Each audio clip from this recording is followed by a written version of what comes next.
Muy buenas tardes. El día de hoy les voy a presentar mi trabajo sobre criminología y las escuelas o teorías que se han ido desarrollando actualmente en torno a este campo de estudio. Mi nombre es Daniel Torrado Chinchilla y les voy a presentar a continuación la historia de la criminología y cómo actualmente se han venido desarrollando múltiples corrientes de pensamiento en torno a la criminología que proponen ideas enfocadas en problemas de la sociedad actual. Bueno, primeramente tenemos que entender qué es la criminología. La criminología básicamente es una ciencia que se desarrolló a mediados del siglo XIX y esta, ¿qué es lo que trata de hacer?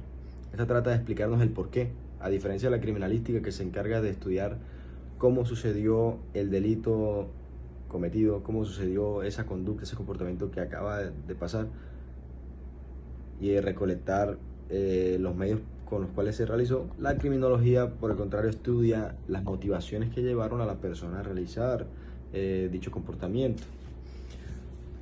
La criminología busca impulsar el estudio de las razones del comportamiento social de las personas y por qué éstas llegan a actuar de cierta manera. Inicialmente se empezó con el desarrollo de la escuela clásica de la criminología, en la cual sus precursores son Jeremy Bentham y Cesare Beccaria, que se enfocaron en el libre albedrío y cómo la libertad de las personas podía llegar a causar que éstas se vieran, valga la redundancia, con la libertad de excederse en su comportamiento a tal punto de cometer conductas que socialmente no son aceptadas. Aunado a lo anterior, estos autores quisieron estudiar el principio de proporcionalidad, ya que anteriormente, como es bien sabido por muchas personas, las penas que se aplicaban, los castigos que existían anteriormente, eran totalmente desproporcionales a las conductas realizadas. Es decir, una persona que mataba podía tener fácilmente la misma pena o el mismo castigo que una persona que robaba. Y es que esto nos recuerda a las épocas ancestrales en las cuales se tenía la creencia religiosa de que una persona podía llegar a ser una bruja, y los juicios que se aplicaban en ese tiempo era sencillamente lanzar a la persona a un barranco. Si la persona sobrevivía, pues no era una bruja. Perdón, si la persona sobrevivía, era una bruja. Y si no sobrevivía, pues era una persona común y corriente. De manera que era un juicio inquisitivo, un juicio sin garantías para la persona que estaba siendo juzgada, un juicio desproporcionado totalmente. Evidentemente el castigo también fue muy desproporcionado. Y esto es lo que desean y empiezan a estudiar estos autores como Jeremy Bentham y Beccaria. Empiezan a estudiar el principio de proporcionalidad, cómo pueden aplicar ciertos castigos de acuerdo a la conducta cometida por el delincuente y buscar un castigo que sea acorde a eso para no entrar en esos juicios irracionales en los que se estaban entrando anteriormente. De la escuela clásica pasamos a la escuela positivista, en la cual encontramos autores como Ferri o Lombrosio, este último que desarrollaría una teoría bastante interesante basada en las características físicas de una persona. Lo que él proponía era que los delincuentes, según un estudio que él hizo, basándose en diversos reos, estos compartían unas características físicas y él explicaba que estas características físicas, que eran sinónimos de un desarrollo incompleto del ser humano en sí, provocaban que las personas que las tenían pudieran llegar a cometer actos delictivos debido a su condición biológica. Algo que me parece muy interesante es que en la escuela clásica se enfocaba en el delito, como les venía hablando cuando empecé a mencionar la escuela clásica. Ellos quisieron impulsar el estudio de la proporcionalidad, y ahí en lo que se basaban era el estudio de la proporcionalidad basándose en el delito cometido, se enfocaron en el delito, penas acordes a los delitos cometidos. En la escuela positivista es distinto. Ahora el objeto de estudio es el delincuente y por eso mismo autores como Lombroso desarrollaron teorías como la de las características físicas que encuadraban qué personas podían ser un delincuente. Esta teoría tenía el nombre de la teoría del delincuente nato, que hacía referencia a que las personas con ciertas características físicas tenían más probabilidades o eran propensos a ser delincuentes en un futuro.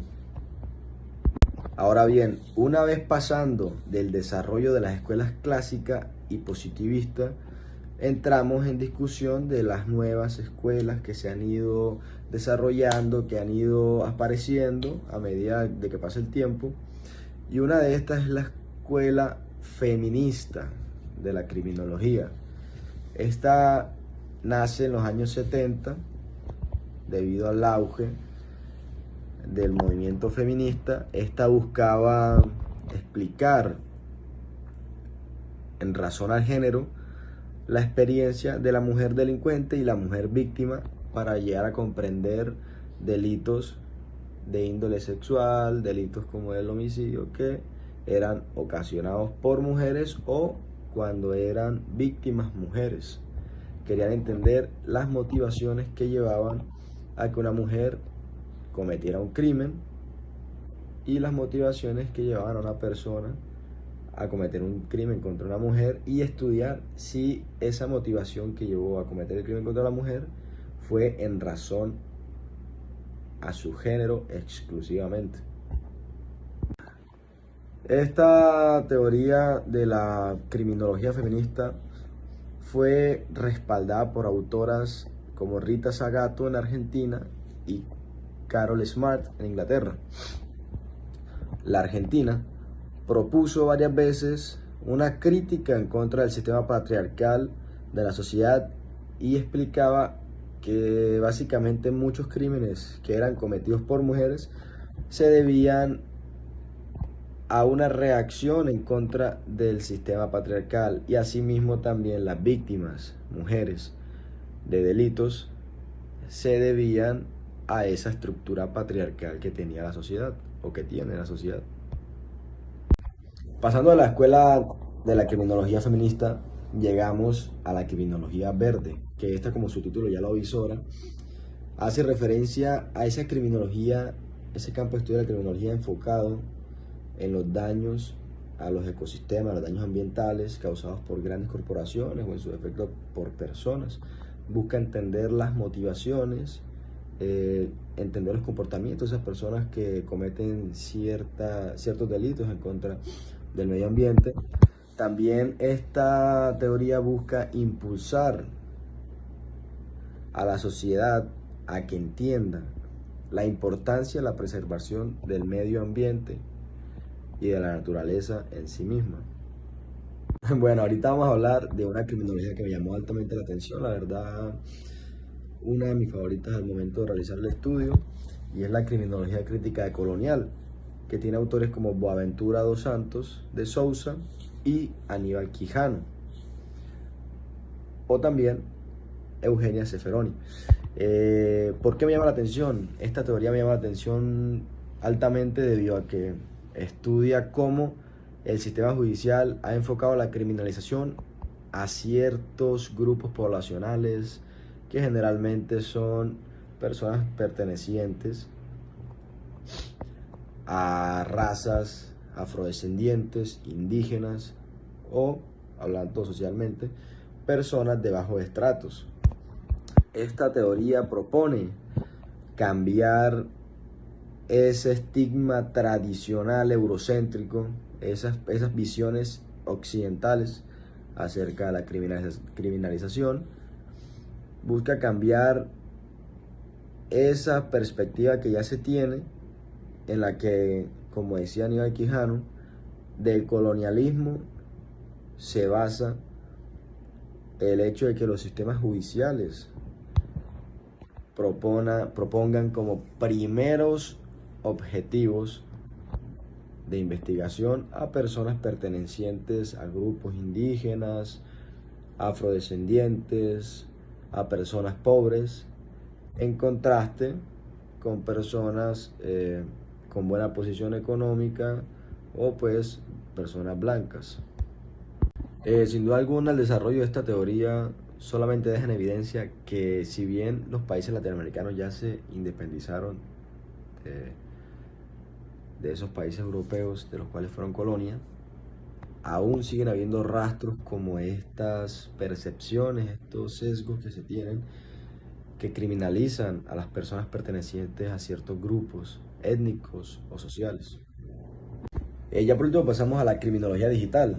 Esta nace de acuerdo a esa necesidad imperante que estaba creciendo a lo largo del tiempo con el desarrollo de la tecnología.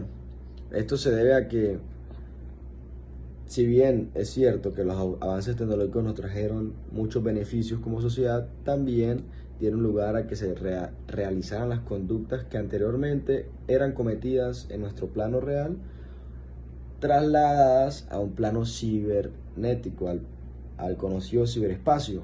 Entonces, esta teoría, o bueno, escuela de la criminología, lo que busca es entender cómo la tecnología, cómo ese ciberespacio ha facilitado que los delitos se cometan. Sí, estudiar cómo se facilitó o se modificó el hecho de que esos delitos que se cometen en un plano real se trasladen a cometerse en un plano digital, que evidentemente conlleva un difícil enjuiciamiento, pues puede ser producido por personas al otro lado del mundo, que dificultan mucho la administración de justicia en esos casos. En el transcurso del tiempo se han presentado diversos delitos como las estafas por internet, los robos de identidad, difusión de pornografía infantil, el ciberbullying, que se ha venido incrementando en los últimos años, más que todo en contextos sociales referentes a escuelas o a un rango de edad de personas bastante jóvenes, entre 10 y 22 y 20 años puede ser, más que todo, que dejan en evidencia la necesidad de un estudio